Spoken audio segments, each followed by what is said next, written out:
What is good? We're back. We got some sells for your pleasure. Now, before you guys go getting all up in them comments and hot and bothered, just a couple woo-sows or serenity nows or whatever you need to do to calm down, because we're not telling you to sell the guy because you hate the guy, but most of the time when you're telling you to sell somebody, it's just because maybe there's some better value to turn something into something else, right?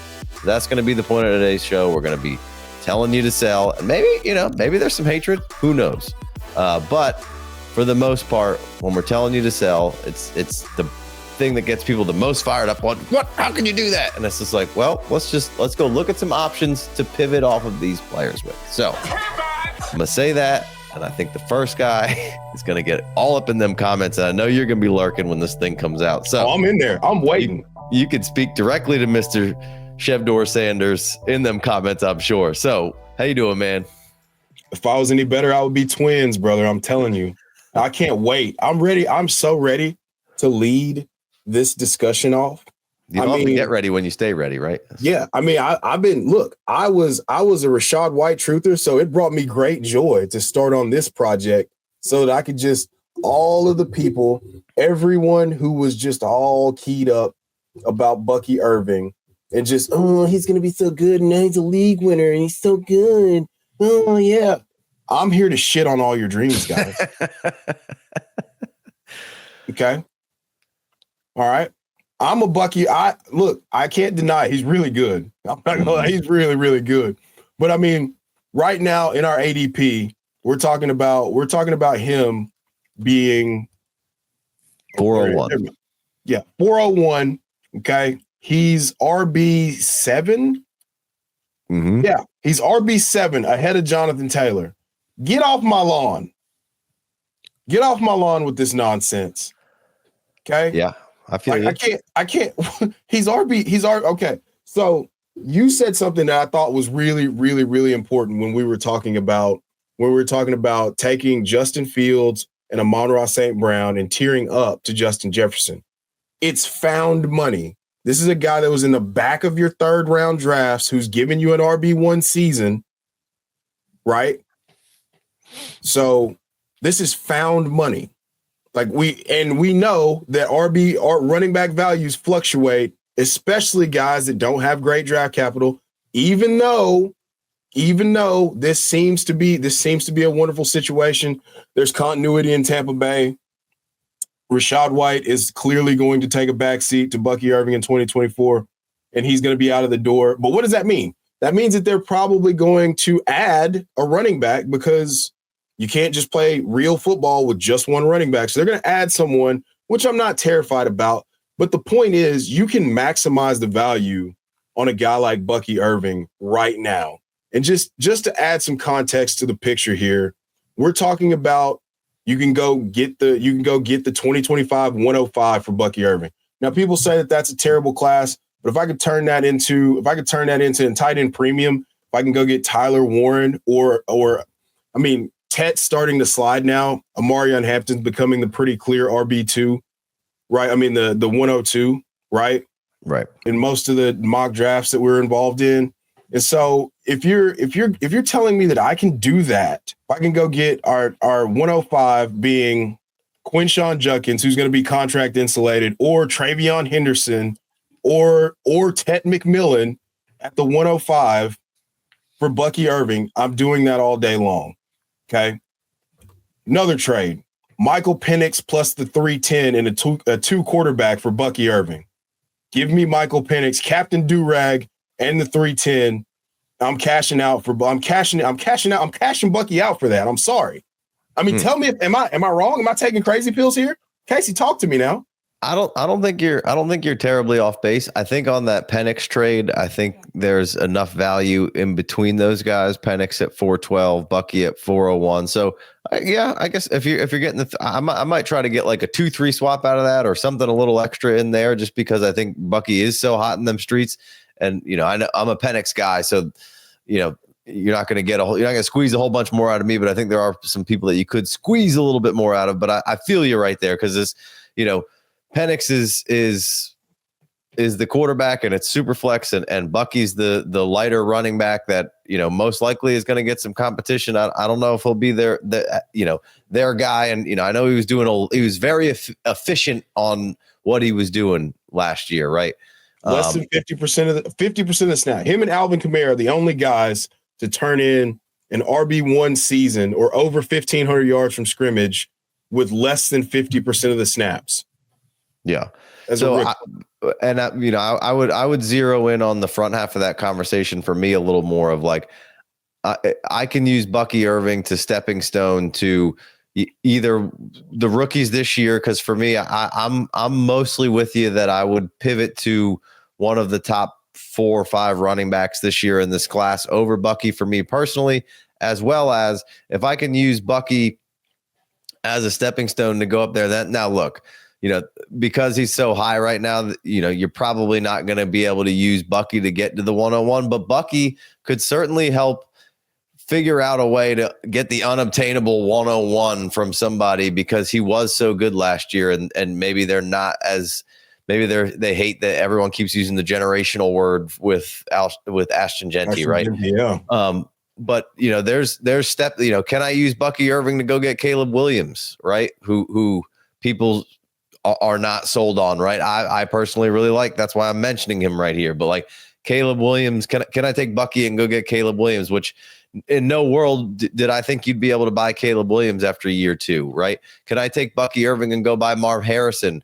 Because in no world did I think you'd be able to get him in year 2. So stepping stones to, and maybe it's to a higher prospect that we were thinking about, and we need to erase that from our minds. And I think we do a pretty good job on this show of not overreacting too much to how it played out last year. But that's exactly why I want to buy Caleb and Marv using Bucky, because I still think those guys are elite tier good. And not to say that Bucky isn't very good and could be potentially elite tier good, but from what you're saying and the way you're looking at it, found money to move up to those kind of guys.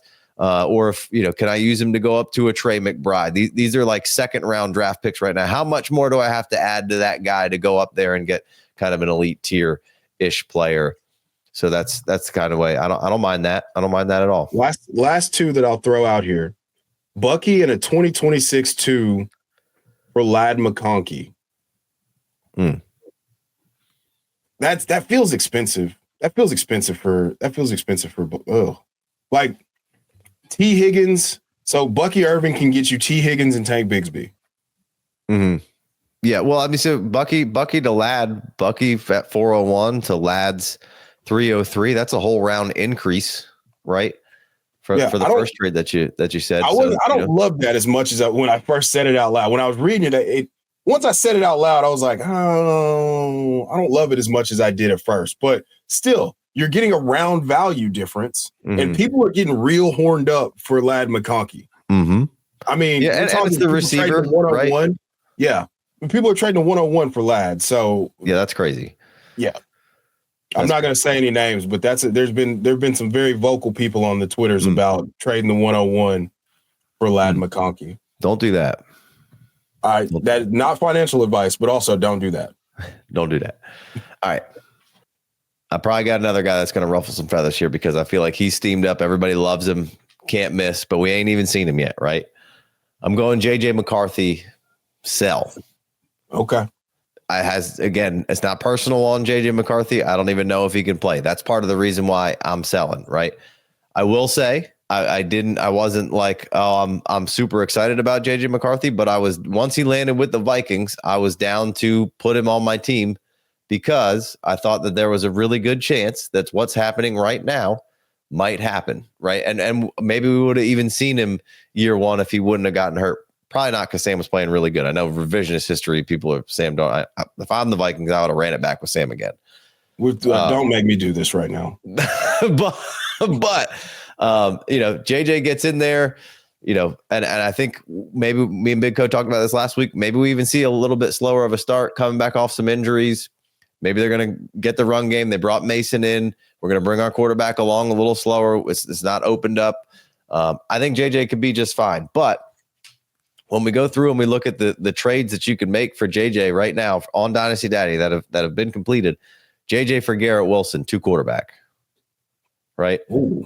I'm going to trade JJ. I'm going to take the Garrett Wilson side on that one. Yes. And, I know nobody likes Kyler Murray right now, but JJ for Kyler Murray or JJ and 212 for Kyler Murray. I'm going to take Kyler Murray. Yeah. Yeah, you have to. Right. And I know Kyler didn't have a great year, and there's a lot of people telling me that he stinks. And I told you that he sucks. QB9.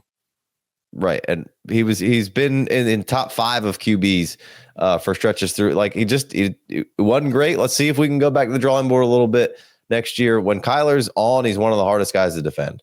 And I watch I watch pretty much every game, but I really hyper focus on the NFC West because I'm a Niners guy. So I watch all those divisional battles. I'm always interested to see what's going on there. So Ladd or JJ McCarthy, right? We just talked about it.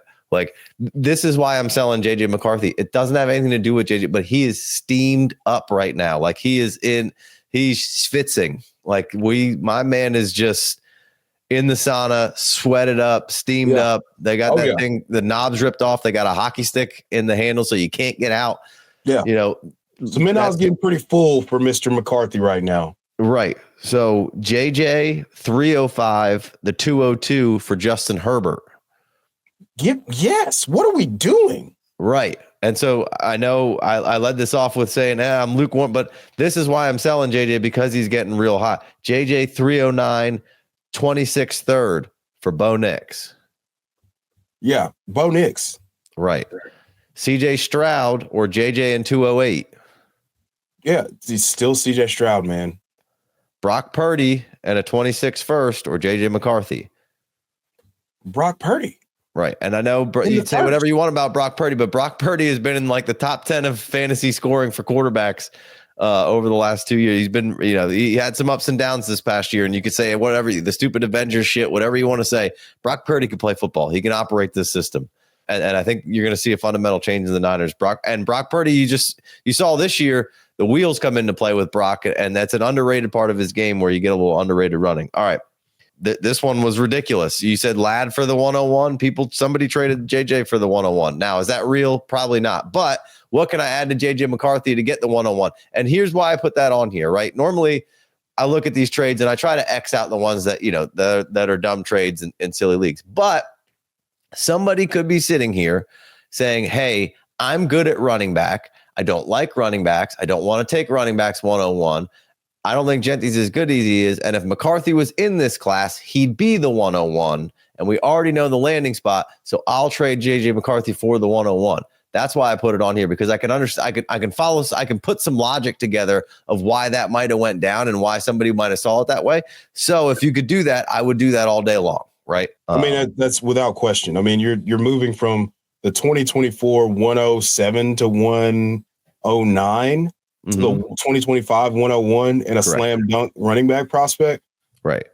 Yeah. And the final one on my list here, again, another Ladd McConkey trade. I think this one's probably a little more reasonable from just straight up JJ to Ladd, but Ladd for JJ 207 and 307. So there's opportunities to go up and swap out different quarterbacks, different players for JJ McCarthy, who are much higher rated in value. And we've seen do what they've done on the field already. So JJ seems like a guy right now that I could sell. And I have JJ in a few spots. I haven't been able to do anything like along these lines, but a lot of those leagues that I have him in don't heat up until around the draft anyway. So I'm definitely going to be politicking for stuff like that. So JJ McCarthy, sell for me.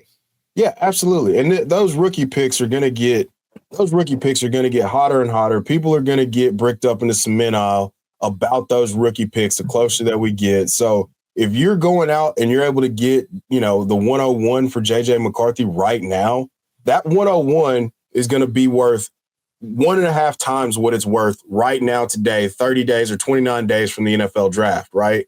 So you can go do that right now. Yeah. And this is not the peak value for rookie picks. We're still 2 or 3 weeks out from those values going. So yeah, I love that. I love the fact that he's a sell for you. Yeah. And I agree. Who else you got? T. Higgins. Woo. All right. Yeah. Yeah. Hey, go ahead. Get your pitchforks out. I don't care. At me, yell at me. I'll be in the comments waiting. I'm always there. It's just a matter of whether or not I choose to respond to you or not. So T. Higgins for me, I mean, he's never been a wide receiver. He's never finished as a wide receiver one in total points per game. This was his best season from a points per game perspective. He made the leap. He's an awesome talent. But if I could tear up from T. Higgins to Nico Collins, and it just cost me a 2027 second, would you do that? Yeah, of course. I'd give you a first and T all day long, and maybe that second. Yeah, probably that second. Yeah, I mean, and here's another one: a 2025 2.5 plus T to get Jaden Daniels in a start 8. It's a one quarterback, but still, okay, one quarterback. I could see, but yes, I mean, it can give you the advantage having a player like Jaden Daniels in a one quarterback. So yeah, I mean, it's Jaden Daniels, it's Lamar Jackson, it's Josh Allen. In a one quarterback. Maybe. Hurts potentially sometimes. 6 points per passing touchdown. Then I'll throw Burrow in the Mahomes of the world. But still, Jaden Daniels as an asset represents more value than the 205 and T. Higgins. Like you'll be able to do more with that. And then Geno plus T in a 2 quarterback for Marvin Harrison. Yeah, I'll take the Marv side. Yeah, I mean, even though, hey, Marv's the most disappointing generational prospect of all time, whatever. Okay. We just talked about Kyler Murray going back to the drawing board. Maybe now he's on the VR now that he's seen what Jaden Daniels has done, and that's how he's playing his video games. So we might be in for a legendary season. Yeah. Yeah. So we might be in for a legendary season. The Cardinals called him. They were like, hey, we got some Call of Duty in this VR thing. He's like, wait, this is football. And he's like, wait, this is actually fun. And it's my job. And I paid $200 million to do this. So I think I'll do this now. So the value that Marv represents still to me. And again, the idea of T is great. I mean, currently he's the wide receiver 17 in our ADP. And that's pretty much going to be his total point ceiling. I mean, do we have I think wide receiver 15 was his best finish. Yeah, I don't have that in front of me, but yeah, I mean, I'm off the top of my head. That's what I'm thinking. He's missed chunks, and he's always and again, that's another thing. He's only going to play 14 or 15 games a year. Yeah. So when he's in there, he's good though. He's good. When he's in there, he's good. When he's in there, he is good. He did what he did last year in basically like 12 games. Mm-hmm. So again, per game basis, this is outstanding. But again, you're gonna have to account for him being out of the lineup. So for me, now that he has the contract, now that the value is sorted, we're not gonna get him in New England, they're keeping the band together. And another thing that I would like to point out to people is that the Bengals are screwed if the cap doesn't continue to go up by about $30 million a year like it did this year. Absolutely screwed.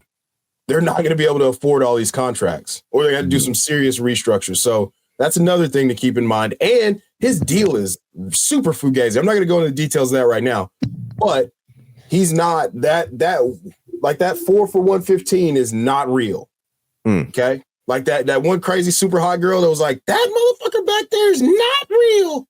That's what his deal is. Yeah. I highly encourage you guys to go look into it. So yes, T. Higgins, my sell. All right. I'm gonna go another wide receiver. And I could agree with you to a point. Like I with the T side of things, he gets re-signed to the Bengals. Value probably peaks up a little bit. So, if you can move up to a better, more proven asset that you feel a little bit more comfortable week to week with, I like it. All right. I'm going Devonta Smith. I'm going another wide receiver. And I like Devonta Smith, right? It's not has nothing to do with Devonta Smith. One, I'm going to assume AJ Brown's going to be around for another year or two there. I don't think he's going anywhere. I mean, they just re-signed him to a 3-year, $96 million deal. Right. You do have Kellen Moore leaving. So we've seen this offense go. Steichen leaves, offense goes down. They kind of have a mixed bag of who's doing what over there. It's kind of a mess. Kellen Moore comes in, offense goes back up. Obviously, they bring in Saquon Barkley, but that kind of goes together, right? You have Saquon in there, and a good offensive line, right? So why wouldn't you stay a little bit more run heavy and balanced? That leaves room for games that are volatile, going up and down. And now OC wise, I don't know a whole lot about the new Eagles OC. So not as much trust in organizationally to just always have the ship righted on how the offense functions. There are certain offenses in the league that the head coach has a lot more hands on how that offense is getting run, and you're a lot less worried year to year when good teams get their OC cherry picked that things are going to have big changes, right? I think Devonta Smith's a really good player, but I got some trades here. Devonta Smith, Rashee Rice. I'm taking Rashee Rice. That's a Dynasty Day trade, straight up Rashee Rice or Devonta Smith. So yes, I would take Rashee Rice in that regard. I think Rashee has a lot more chance of being a high end wide receiver one this coming year than Devonta Smith does. Second straight up trade, guy you just mentioned, T. Higgins, Devonta Smith.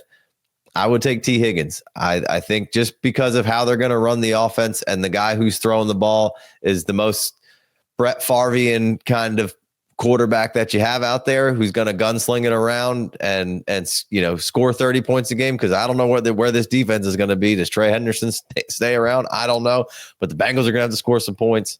So if I could swap T for Smith, I would. 100%. DJ Moore or Devonta Smith and Najee Harris.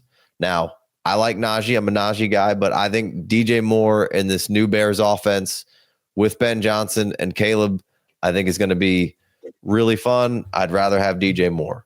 Just week to week startability. Yes. I feel like he can be your wide receiver one week in, week out. Devonta Smith or 302 and Trevor Lawrence in 2 quarterback. I'm going to take Trevor Lawrence in that situation. I know nobody likes Trevor, and because he wasn't as good as he was supposed to be, he sucks. And it's like, nah, Trevor's still a pretty good quarterback. And now you have a new offense coming in there. I hate Doug Peterson and his visor, so I'm glad that's out of there.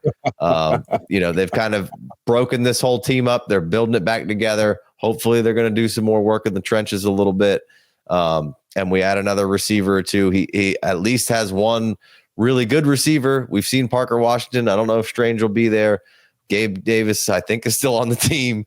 But I think you'll see some other kind of parts and pieces added to that. And I like T-Law, man. The 106 or Devonta Smith, I'm taking the 106. The 107 or Devonta Smith, I'm taking the 107. This one was interesting. And I think this one might be the one that people dislike the most, but Chase Brown and the 309 or Devonta Smith and the 26-3. There's probably a little bit discrepancy in ADP value there. I didn't look it up, but I want Chase Brown. I have all the confidence in the world in Chase Brown is going to be the Bengals guy next year. And what I saw from Chase Brown the back half of the season is exactly what I want my running back. I think he's going to have a ton of opportunity. So I would make that swap and take the third this year as opposed to the 26th third, which once I'm a year or two out and then it's anything past the second or a third, like I feel like I can find that pick back fairly easily. And then the last one, Ken Walker or 309 or Devonta Smith and a 26th third. I'm going to take Kenny Walker and the 3 now over Devonta Smith because I again believe in Kenny Walker and what this Kubiak offense is now going to do in Seattle. I think it's going to be bigger sets. It's going to be a different style of run game. And I think Kenny Walker, if he can stay healthy, has the talent of some of the top 5 to 7 running backs in the league from a running perspective. We just got to see him stay healthy. He's so much fun and he's so explosive. And I think he's an underrated pass catcher. I think this could be a really, really good fit for him in the new system moving forward. So Devonta Smith, a little bit of a sell right here on some of those. Yeah, 100%. Just to add the context, you said Chase Brown, he's going at the 606 in our ADP, RB17. Devonta Smith's almost a full round later at the 509. Yeah, wide receiver 20, 509. I mean, you're talking about a guy who operated as a bell cow from weeks 9 to 17 in Chase Brown and was the RB5 overall in that span. That's just not going to be in Devonta Smith's range of outcomes. 13 games last year, he has 89 targets. To the passing offense as a whole, Jalen Hurts only attempted 360 passes. And going to your point about T, Joe Burrow threw 652 passes last year. So yeah, you're dealing with a guy who's unquestionably one of the best talents in the league in Devonta Smith, but he's got a glass ceiling, and he's never going to reach it. He's never going to reach his ceiling with AJ Brown and a limited passing offense. So yeah, if you can get out of the Devonta Smith business, I for appropriate value. Again, right. This is all context. Appropriate value. Yes. Make sure you hear that part. You cool. Gotta hear it. Kittens. Gotta hear it. Appropriate value. Don't go sell Devonta Smith for a second. Right. No. Okay. No. It's all about appropriate value, and that's what we're doing here, and that's the whole point of the show. Is the sells are always rough because people get excited about the name of who you're selling, but it's contextually of how and why we're selling. And I'm sure you could go find Dynasty Daddy trades that are going the other way, but for me, it was fine. Like there's trades to be had out there for these guys that are, I think a little off base of where I would be for the value, and I can see some reasons of why to pivot off them. Chev, did you have anybody else that you wanted to hit on here before we get out of here? Oh, I'll keep it brief. Dalton Kincaid, tight end 8 in our ADP. Ooh, okay. Yeah. I am out. Unequivocally, out. Okay. Yeah, I don't want. I mean, this is that's 806. Yeah, just before Mark Andrews. I mean, yeah, I'm not. I have no desire. I mean, give me Tucker Kraft, give me David Njoku, not Kyle Pitts. Never Kyle Pitts. Never even if there was a fire. Give me tight end. Give me Jonnu Smith at tight end 15. Yeah, Dalton Kincaid. I'd sell immediately. Once on Saturday and twice on Sunday for both services. Yeah. I don't know what to do with Dalton Kincaid. I think he still has a chance to be just fine. Had 74 receptions as a rookie. I think we can get back closer to those numbers. But I feel you. I could smell you there. Would you rather have Tyrone Tracy or Dalton Kincaid? Now I would rather have in that situation, I'd rather have Dalton Kincaid. Okay. However, I mean, it's just where he's going. How about Jalen McMillan or Dalton Kincaid? Jalen McMillan. Okay. McMillions. Yeah, I would rather have Jalen McMillan. I don't. Alvin Kamara or Dalton Kincaid. Yeah. If I've got a really good team and I'm a contender, I could take Kincaid there or Kamara there. If I'm a younger rebuilding team, I take the shot on Kincaid. Yeah, just hope that we get a rebound. Yeah, I mean, it's just these like the market right now. I feel like for his value to be tight end 8 and be ahead of Mark Andrews, I feel like the one. They both had horrible ends to the postseason, but you've seen one guy be the tight end 1 overall. Yeah, and he led, and then Mark Andrews led the league in touchdown catches by a tight end, and he's the all-time record holder for Ravens receiving touchdowns. So I don't think he's cooked. I mean, he got off to a slow start. I don't know if there were some health issues in the car wreck last year, for sure. But give me Jonnu Smith at his ADP at tight end 15. Give me Mark Andrews. Give me Tucker Kraft. Give me David Njoku over Dalton Kincaid.